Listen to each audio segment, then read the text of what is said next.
اور اس وقت پھر بعد میں جو آئی ایس آئی کے چیف یہاں تھے اس وقت وہ غالباً جنرل نوید مختار تھے.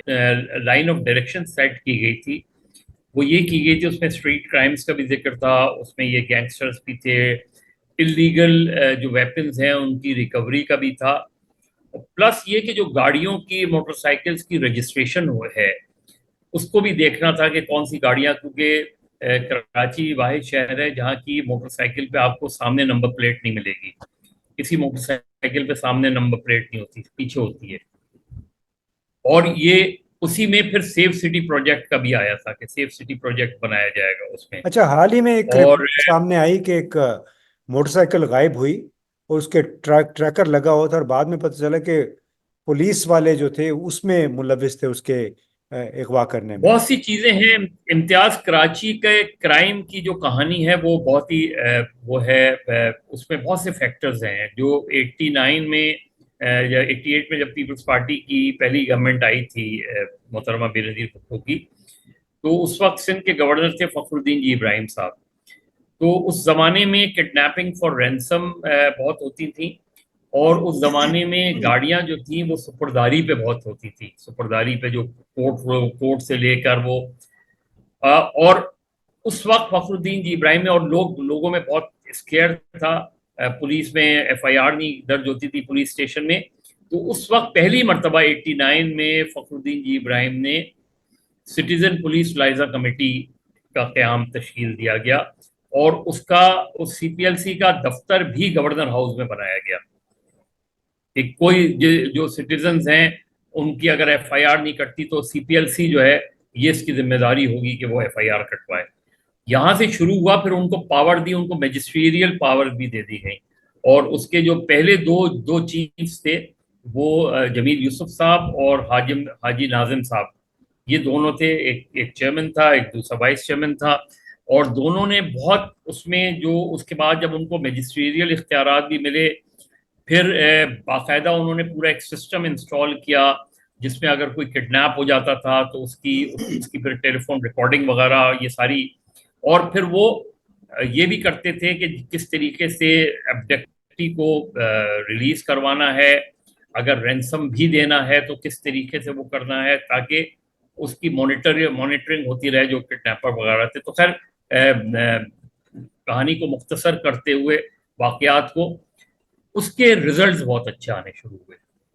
جب اس کے ریزلٹس اچھے آنے شروع ہوئے تو پھر ایک مرتبہ بیچ میں جب یہ کڈنیپنگ فار رینسم کا ڈکلائن ہوا, اس میں انفارچونیٹلی جو فیکٹر سامنے آیا وہ یہ کہ عدالتوں سے اس طرح کی سپورٹ نہیں مل پائی, اور بہت سے ایسے قصہ مجھے یاد ہے کہ ایک بچہ جو ہے وہ ریکورڈ ہوا تھا, اور ان کے پیرنٹ جو تھے وہ ظاہر ہے ان میں بہت زیادہ خوف تھا. تو اب مسئلہ یہ آ گیا تھا کہ عدالت میں اگر بچہ, کیونکہ بچہ واز دی اونلی پرسن جو آئیڈینٹیفائی کر سکتا تھا کہ انہوں نے مجھے اغوا کیا ہے, تو پیرنٹس بہت زیادہ خوفزدہ تھے, لیکن عدالتوں نے اس زمانے میں یہ اشور کروایا تھا یہ سب چیزیں کہ جی اس طرح کے کیسز میں, کیونکہ یہی ہوتا تھا کہ جی وٹنس پروٹیکشن بل, اس وقت وٹنس پروٹیکشن کا کوئی طریقہ نہیں تھا, لیکن یہ ایشورنس دلائی گئی پیرنٹس کو کہ اس آدمی کو جنہوں نے کڈنیپ کیا ہے, کڈنیپرز کو جو ہے وہ سزا ہوگی, اور یہ یقین رکھیں آپ. اس بچے نے اینٹی ٹیررزم کورٹ میں جا کے اس بچے نے آئیڈینٹیفائی کیا اس نے, اور ظاہر ہے پھر وہاں سے اینٹی ٹیررزم کورٹ سے ان کو سزائے موت ہوئی, لیکن ہائی کورٹ سے وہ بری کر دیے گئے. جب ہائی کورٹ سے وہ بری ہو گئے تو وہ فیملی ملک چھوڑ کے چلی گئی, اور اس واقعے نے بہت زیادہ ایڈورس افیکٹ ڈالا. ظاہر ہے اس کے بعد یہ کانفیڈنس آپ دے نہیں سکتے تھے دوسروں کو کہ جی ان کو سزا ہو جائے گی اور آپ آگے. اس میں پھر یہ ہوتا, اس میں پھر ہوا یہ کہ اکیوز جو ہے وہ چھوٹتے چلے گئے, وٹنس جو ہے وہ ڈرنے لگے, وہ آ کے آئیڈینٹیفائی نہیں کرنے لیکن لگے, یہ ساری دیکھیں چیزیں. مظہر, یہ تو آپ نون باتیں کہ عدلیہ کے ذریعے بڑے بڑے جرائم پیشہ افراد بھی وہ ریلیز ہو جاتے ہیں, ان کو ضمانتیں مل جاتی ہیں. ہم اس پہ فوکس کرنا چاہ رہے تھے کہ کراچی شہر میں اس کے لیے بڑے بڑے منصوبے بنائے گئے جیسے میں صرف یہی نہیں تھا مسئلہ، یہی جی مسئلہ نہیں تھا. اس وقت صدر تھے غلام اسحاق خان، اور اس وقت اگر آپ کو یاد ہو اس زمانے میں سی آئی اے کے خلاف بہت سٹوریز آتی تھی. سی آئی اے کے اس میں یہ بھی آتا تھا اس وقت جو مشیر داخلہ تھے عرفان اللہ مروت، اور ڈی آئی جی سی آئی اے تھے سمیع اللہ مروت. تو ایک میٹنگ جو غلام اسحاق خان نے چیئر کی تھی اس زمانے میں، یہ سپرداری وغیرہ کے بہت سے کیسز آئے، تو اس میں پھر اس وقت جمیل یوسف صاحب نے اس میں بریفنگ میں یہ کہا کہ سر ہم کیسے کارروائی کریں اگر بہت سی سپرداری کی گاڑیاں جو ہے وہ ہائی پروفائل لوگوں کے گھروں میں ہیں، موجود ہیں، انکلوڈنگ بلوچستان کے بہت کچھ ججز ہیں، کچھ چیف سیکرٹریز ہیں، کچھ اس طرح کے صحافی ہیں. آفیسرز ہیں. ہاں ہاں، مطلب وہاں جو تھی وہ جو چیز تھی اس نے اثر ڈالا بہت زیادہ. تو اس کے بعد وہ چیزیں اس طرح سی پی ایل سی افیکٹولی کام نہیں کر پائی اس میں. تو جب اس زمانے میں جرائم پھر بڑھنے شروع، اس کے بعد جرائم پھر بڑھنے شروع ہو گئے، پھر یہ پولیٹیکل فیکٹر آ گیا، تو اس کے بعد نظر یہ آیا کہ جرم کا، سیاست کا، قانون کا اور پولیس کا یہ ایک نیکسس بن گیا. اور اس طرح کی چیزیں ہوتی تھیں کہ اگر پکڑا بھی جاتا تھا تو کہیں نہ کہیں آ کے وہ فائنلی ریلیز ہو جاتا تھا. اب اس کی وجہ سے ہوا یہ کہ ایک تو ہم نے 94 میں دیکھا ایکسٹرا جوڈیشل کلنگز کا فارمولا اڈاپٹ کیا گیا کہ لوگوں کو مار دو. اس میں بہت سے نون کرمنلز مارے گئے لیکن بہت سے انوسنٹ بھی مارے گئے، کیونکہ اندازہ یہ ہوا کہ جی جوڈیشری کے سامنے تو کوئی آتا نہیں ہے، کوئی وٹنس نہیں ہوتا، لہذا ایکسٹرا جوڈیشلی مار دو. 92 کا آپریشن کامیاب نہیں ہوا، 94 کا آپریشن کامیاب نہیں ہوا، 98 میں گورنر راج لگا جب حکیم سعید کا مرڈر ہوا، وہ کامیاب نہیں ہوا، ملٹری کورٹس بھی بنائی گئیں، وہ ختم ہو گئیں. اب ہم آ جاتے ہیں، اب اس دوران ہوا یہ کہ اسلحہ کی فراوانی رہی، اسلحہ لوگوں کے ہاتھ میں رہا، قانون کا خوف ختم ہو گیا، پولیس سے ایک طرح کی کنائمنس بن گئی. تو جو ایزی گوئنگ، اور یہ وہ پیریڈ آنا شروع ہوا جب موبائل فونز کی، اور پہلے پیجر تھے پھر موبائل فونز آنے شروع ہوئے. یہ جو ٹرم اسٹریٹ کرائم ہے یہ آئی ہے موبائل سنیچنگ سے، کیونکہ ویسے تو شہر میں جو بھی کرائم ہو سڑک پہ وہ اسٹریٹ کرائم کہلاتا ہے، لیکن یہ جو ٹرم اسٹریٹ کرائمز ایوالو ہوئی وہ ہوئی اس سے. اور اس کا جو اسٹڈی کی گئی وہ اسٹڈی یہی کی گئی، اور اس وقت بھی یہ بات ہوئی تھی کہ بھائی موبائل کمپنیز کچھ اس طرح کا میکینزم تیار کریں کہ اگر کسی کا موبائل چھن جائے تو وہ موبائل ناکارہ ہو جائے جیسی رپورٹ ہو. موبائل کمپنیز سے وہ کوآپریشن نہیں ملی اس وقت. یہ چیزیں بڑھتی چلی گئیں اور اس حد تک بڑھ گئیں کہ جو اوکیجنز ہوتے تھے جیسے رمضان کا مہینہ ہے یا شادیوں کا پیریڈ ہے، ان پیریڈ میں یہ زیادہ ہوتا تھا. تو جب 2013 میں یہ ساری باتیں سامنے آئیں تو پھر یہ ایوالو کیا گیا کہ جی اس پہ دو چیزیں ہیں. ایک تو ڈی ویپنائزیشن بہت ضروری ہے شہر کی، جتنے بھی پروہیبٹڈ ویپنز ہیں ان کے لائسنس کینسل کیے جائیں، اس کو ویریفائی کیا جائے، وہ ویریفیکیشن لانچ کی جائے. جتنا ایکسائز اینڈ ٹیکسیشن ڈپارٹمنٹ ہے اس کی مانیٹرنگ کی جائے. اس کے اندر بہت گڑبڑ ہے کیونکہ بہت اس سی میں گاڑیوں یہ ساری کے باتیں نہیں مظہر، یہ ساری باتیں بہت ساری ہیں. ڈی ویپنائزیشن ایک بہت ہی متنازع ایشو ہے، اس لیے کہ ایک ایسے معاشرے میں جہاں پہ ہر جگہ پہ آپ کو بندوق مل سکتی ہے، اکثر لوگوں نے بغیر لائسنس کے ہتھیار رکھے ہوئے ہیں. جنہوں نے وارداتیں کرنی ہوتی ہیں وہ لائسنس حاصل نہیں کرتے ہیں. ہم اس پہ فوکس کرنا چاہ رہے تھے کہ اس تمام تو صورتحال میں وہ فورس جس کو یہاں لایا گیا حالات بہتر کرنے کے لیے، رینجرز، اس نے کیا کردار ادا کیا؟ کیا وہ بھی اس گٹھ جوڑ کا حصہ بن گئی جس کا آپ نے ذکر کیا کہ پولیس، اچھا سیاستدان، جرائم پیشہ گروہوں کا گٹھ جوڑ بن گیا؟ ہاں، تم نے صرف لائسنس کی بات کی. جب وہ کیمپین چلی تھی تو اس میں 2 دن کے اندر 6 لاکھ گاڑیاں تھیں جن کے ڈرائیورز کے پاس لائسنس نہیں تھے. 6 لاکھ اس میں. اس کے بعد یہ کہا گیا کہ لائسنس کریں. 2 دن کے بعد اتنا ڈپٹی اور کنسرن ڈپارٹمنٹ پہ اتنا رش ہوا کہ انہوں نے ابینڈن کر دیا. یہ جو رینجرز فنومینا ہے یہ آیا تھا جب پیپلز پارٹی کی اسٹوڈنٹ ونگ، پیپلز اسٹوڈنٹ فیڈریشن اور ایم کیو ایم کے student wing A P M S O میں ٹینشن 88 آنورڈ شروع ہوئی اس میں. اور اس میں پھر دو واقعات ایسے ہیں کہ جس کی بعد رینجرز کو ڈپلوائے کیا گیا. ایک واقعہ تو ایسا تھا کہ اے پی ایم ایس او اور پی ایس ایف کے لڑکوں نے ایک دوسرے کے جو طالب علم ہیں ان کو کڈنیپ کر لیا تھا, اور سچویشن اس حد تک خراب ہو گئی تھی اور فیملی کا اس حد تک پریشر تھا کہ پھر آرمی سے ریکویسٹ کی گئی کہ وہ اس کو ریزالو کریں. اور اس وقت کے جو کور کمانڈر تھے انہوں نے, اور مغویوں کا جو تبادلہ ہوا تھا وہ آئی ایس پی آر کے دفتر میں ہوا تھا. اچھا. اور اس کو اس وقت کے آئی ایس پی آر کے بریگیڈیئر سولت رضا نے لکھا ہے اپنی کتاب میں. اگر آپ ان کی کتاب پڑھیں تو اس میں وہ پورا واقعہ لکھا ہے کہ میں حیران تھا کہ جس طریقے سے ڈرل کیے گئے تھے لڑکے.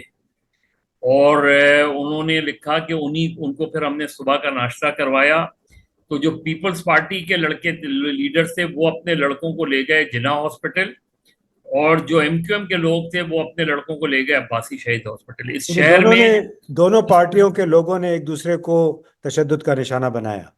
جی, تشدد کا نشانہ بنایا. اور پھر ہاسپٹل ڈیوائیڈ ہو گئے تھے اس زمانے میں کہ جناح اور سول ہاسپٹل جو تھے یہاں پیپلز پارٹی کے لڑکوں کے ٹریٹمنٹ ہوتے تھے, اور عباسی میں جو ہے وہ ایم کیو ایم کے لڑکوں کے. اسی میں ایک واقعہ ہوا تھا 89 میں جس میں پی ایس ایف کے 3 لڑکوں کو کراچی یونیورسٹی میں دیوار سے لگا کر جو ہے وہ مار دیا گیا تھا. وہ اس وقت کا سب سے بڑا اس لحاظ سے واقعہ تھا کہ یونیورسٹی کے اندر اس طرح کا واقعہ پہلے کبھی نہیں ہوا تھا. اس کے بعد پھر گورنمنٹ نے فیصلہ کیا کہ رینجرز کو بلایا جائے. تو 1989 میں رینجرز واز کالڈ, اور اس وقت غالباً 147 سیکشن کے تحت بلائی گئی تھی رینجرز کہ for maintaining of law and order. اس میں اس کے بعد وہ رینجرز کے پھر جب 94 وغیرہ کا وہ ہوا تو اس میں بھی 94 میں جب یہ ایکسٹرا جوڈیشلز کا مسئلہ ہوا تھا تو کیونکہ اس سے پہلے جنرل وحید کاکڑ جو آرمی چیف تھے انہوں نے یہ فیصلہ کر لیا تھا کہ آرمی کو وڈرا کر رہے ہیں. تو آرمی کا وڈرال ہوا, پولیس اور پیراملٹری کا وہ ہوا کہ پولیس اور پیراملٹری کے ذریعے آپریشن ہوں گے, لیکن رینجرز کو اس وقت اتنے زیادہ اختیارات نہیں دیے گئے. پولیس کے پاس زیادہ اختیار تھے.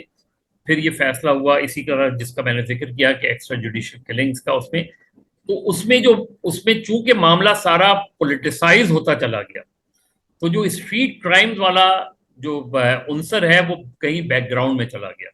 اسٹریٹ کرائمز ہوتے رہے.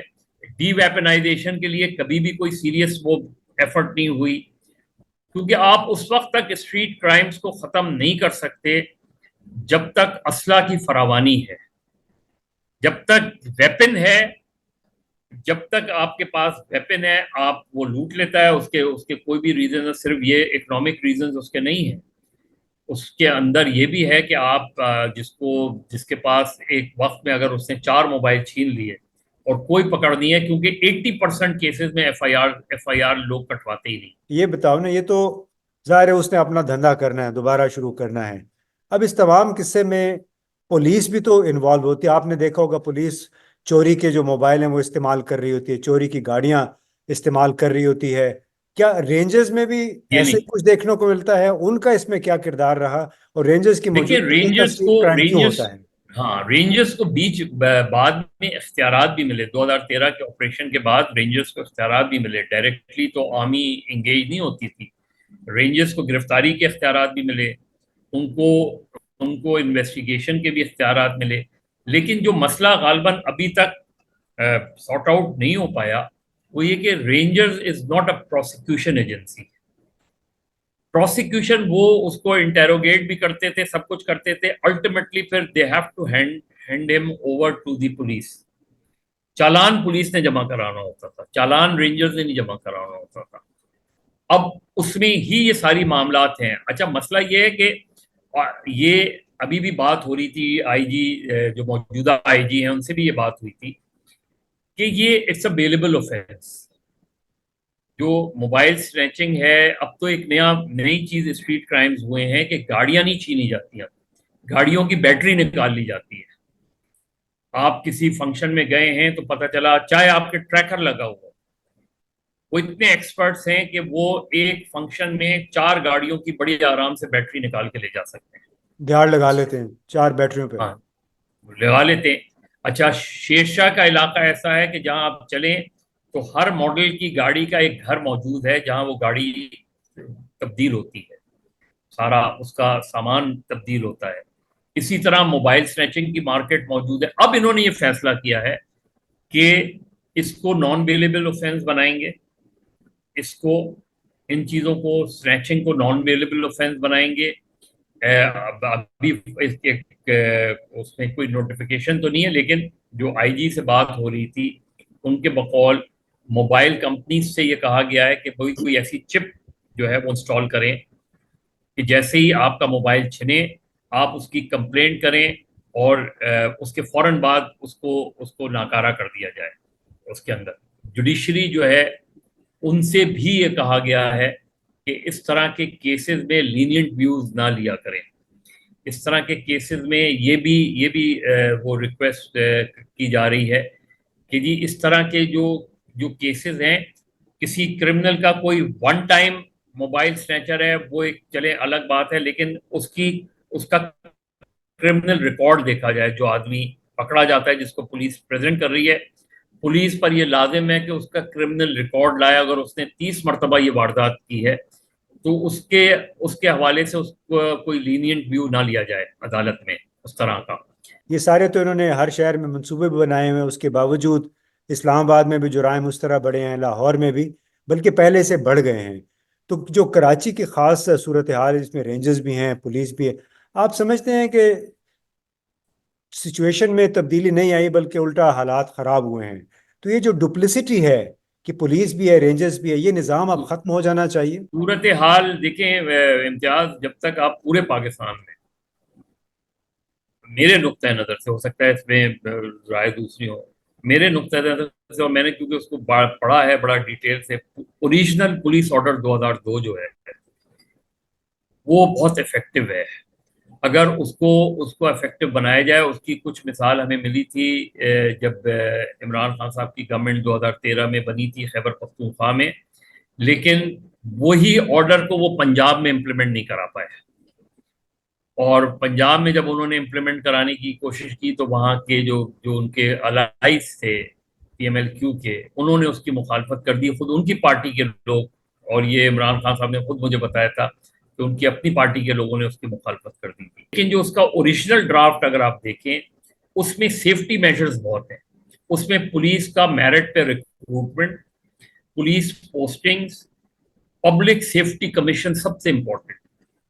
پبلک سیفٹی کمیشن کا کانسیپٹ تھا, اس میں وہ یہی تھا کہ نوٹیبل سٹیزنز کو انوالو کیا جائے جب پولیس کی ریکروٹمنٹ ہو, جو یا پولیس کے خلاف کوئی کمپلینٹس ہو اس کے اندر. تو وہ میرا خیال ہے اگر آپ پولیس آرڈر 2002 کا اوریجنل فارم اس میں کریں, کیونکہ دیکھیں رینجرز ہو یا فوج ہو, یہ ٹیمپرری سولوشنز ہوتے ہیں, یہ پرماننٹ سولوشنز نہیں ہوتے. پرماننٹ سولوشن آپ کی اربوں روپے آپ رینجرز کو دیتے ہیں. یہاں کی بہت سی کی جو ایسٹس ہیں ان کو آپ نے رینجرز کے حوالے کیا ہوا ہے. وہ ساری چیزیں وہ ہیں, لیکن اگر ان کا پولیس رول بن نہیں سکتا. سیدھی سی بات یہ کہ ان کا پولیس رول الٹیمیٹلی آپ نے پولیس سے ہی کام لینا ہے, اور پولیس کو ڈی پولیٹیسائز کرنا بہت ضروری ہے. ایسے کیسز ہوئے ہیں کراچی میں کہ پولیس کڈنیپنگ فار رینسم میں انوالو رہی ہے, انگیج رہی ہے, یعنی ایسے پولیس والوں کو پکڑا گیا ہے جو کڈنیپنگ فار رینسم میں انوالو رہے ہیں. لیاری گینگ کا سارا فلسفہ یہی ہے کہ لیاری گینگ اس لیاری کے علاقوں کے 4-5 تھانوں کی دریافت ہے اس میں. تو پولیس, ایک تو کانفیڈنس لوگوں کا نہیں ہے پولیس پر, پولیس انوالوڈ ہے چیزوں کے اندر. ابھی بھی آج یہ خبر پڑھ رہا تھا, اس کی اب تک میں دیکھ رہا تھا کوئی تردید نہیں آئی, کہ جو کچے کے علاقوں میں جرائم پیشہ پولیس والے تھے ان کو کراچی ان کی ڈیوٹی لگا دی گئی. آئی ڈونٹ نو کہ یہ بات کس حد تک تصدیق شدہ ہے یا نہیں ہے, لیکن پولیس میں بے شمار پولیٹیسائزیشن بھی ہوئی ہے, کرمنلائزیشن بھی ہوئی ہے. بالکل آپ نے صحیح کہا. اس میں بنیادی طور پہ جب تک یہ سیاسی اثرات ختم نہیں ہوں گے, پولیس کو جدید خطوط پہ استوار نہیں کیا جائے گا، یہ سیاسی سرپرستی جو ان کو حاصل ہوتی ہے یہ ختم نہیں ہوگی، تو وہ پولیس آرڈر والی بات ہے کہ اس کو جدید خطوط پہ ہمیں استوار کرنا ہوگا، اس کے بغیر بہت مشکل ہوگا۔ آبادی کے بڑھنے کے ساتھ ساتھ اسٹریٹ کرائمز میں یوں ہی اضافہ ہوتا رہے گا۔ بہت بہت شکریہ مظہر۔